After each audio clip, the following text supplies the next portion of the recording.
What's up, guys? Yasir here.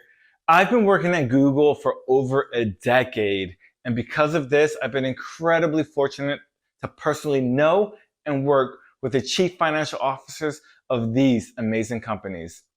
Whether your goal is to make more money, get a promotion, or land your next big opportunity, you'll want to stick around until the end of this video to learn a couple of the lessons I picked up from being around these Fortune 500 executives. Patrick Pichette, the former CFO of Google, hated bureaucracy, but I'm assuming you love it. Bureaucratic red tape is the cholesterol of business, clogging the heart and slowing down performance. Just like a runner laces up his Nikes to go on a brisk run to help neutralize all that bacon, Patrick, in an effort to ensure a streamlined business, took initiatives to bust bureaucracy. Every year, he challenged us as an organization to identify processes that didn't make sense or were not efficient. Employees all around the company came together to make processes move faster. Patrick even challenged us in finance to review our internal processes to shorten approval times to accelerate our execution. Be a bureaucracy buster. The point of bureaucracy busting is to get out of the way, let innovators innovate and inventors invent, afterwards reinvent. Your coworkers will thank you for it because you'll be known as the person who gets things done. Real leaders find inefficiencies and make them better. That's how you grow.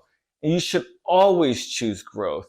According to Jason Wheeler, the former CFO of Tesla, Jason, a former Booz Allen Hamilton employee like myself, I interned there. Jason left to join a small company called Google in the summer of 2002. Jason knew early on in his career that you had to keep your eye open for the next big opportunity if you wanted to make an impact. He preached this gospel every time I encountered him. Position yourself in a manner that will make you perfect for the next big opportunity.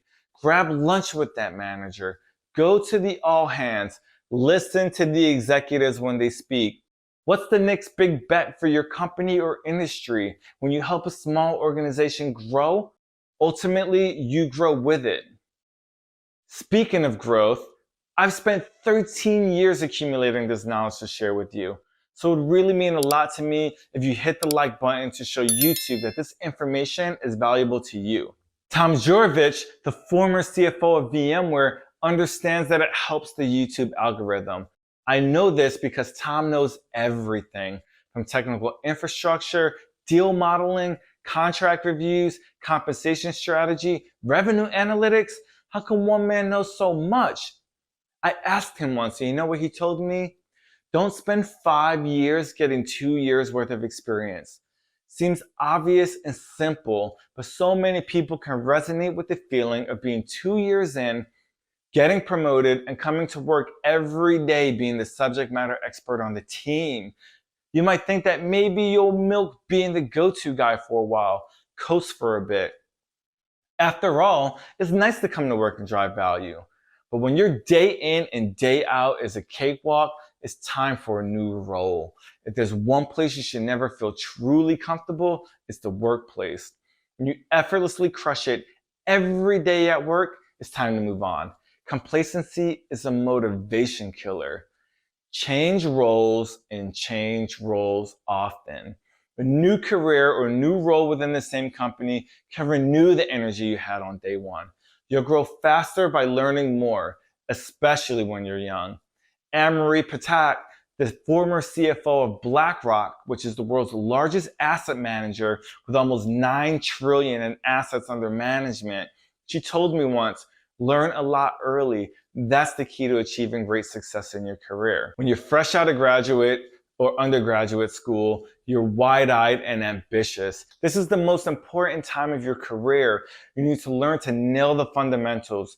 Learn your respective role like the back of your hand, and when you nail it, switch it up and learn some more. Don't spend too much time focusing on promotions and money like so many young professionals do, myself included. Of course, those things are important, but if you're learning, growing, and constantly driving value for your organizations, those things will come. Developing an arsenal of skills will prove invaluable as you grow in the ranks, and without them, you'll plateau. This is a bonus side tip for you.